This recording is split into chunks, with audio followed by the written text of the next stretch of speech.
Now, the first and most obvious question many people have is, are there any prophecies that must be fulfilled before the rapture of the church?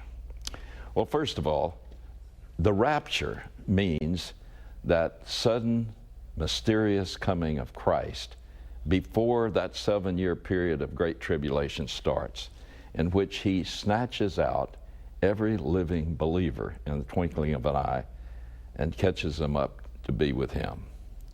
Now, there are no certain biblical signs that were given before that event could happen.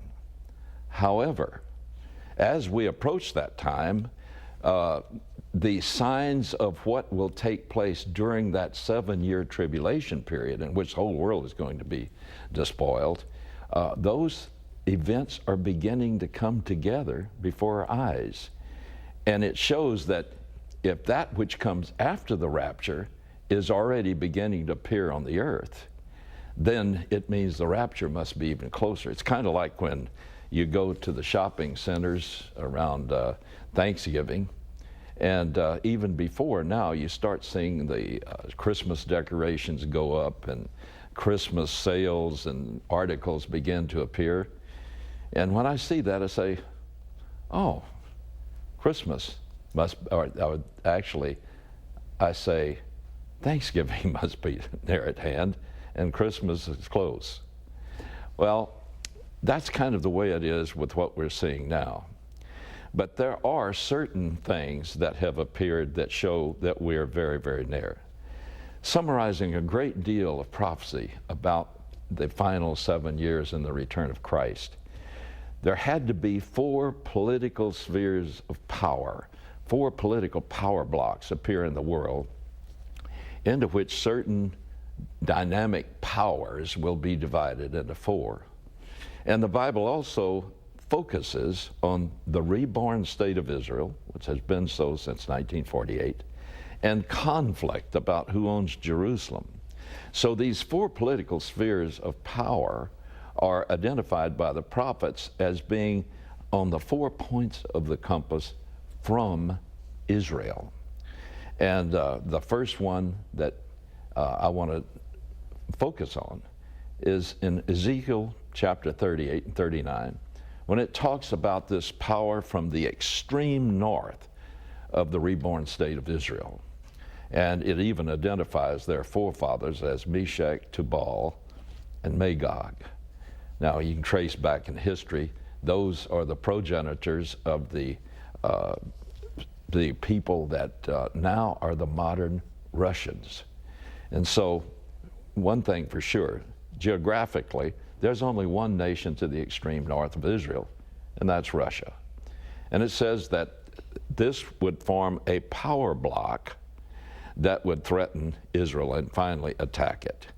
But they will be united with a confederacy of Muslim nations that are headed up by Persia, or modern Iran. So that's one power block. Then there is one that in Daniel chapter 11 is called the King of the South in verses 40 through 45. The King of the South refers to those people that descended from Ishmael and Esau. They are the modern Arabs. And so the King of the South is the focal point of this great sphere of power in the world today called the Muslims. And we certainly see them gaining power, with at least 10% of the Muslim world becoming radical and terrorist. We see them as wielding a great deal of power, and especially with their influence over the one commodity the whole world needs, and that's the energy that comes from oil. They dominate most of the reserves right now. Then there's another sphere of power. To the extreme east, Revelation chapter 16 speaks of the kings of the east. And it says that in Revelation chapter 9, as it refers to these people that come from what was then known as Asia, anything that was east of the Euphrates River, says they will come with 200 million soldiers into the war once the king of the north, Russia, and the Persian Muslim Confederacy started. Now, China and India make up a considerable part of the whole population of our world. And certainly China has become a very dominant power in the East, and one that is now contending for superpower status in the world. We see them in place. And then the last one is the one about which the Bible seems to have the most prophecy. It's at the end of a chain of 4 world empires that the Bible said would be the ones that would be the dominating Gentile powers. First it was Babylon, which was conquered by Media-Persia, which was conquered by the Greek Macedonian Empire, which after it fell apart was conquered by the Roman Empire. They were the 4th. And the Bible prophets predicted, especially in Daniel chapters 2 and 7, that this last 4th power, the Roman Empire, would not be conquered, but it would disintegrate.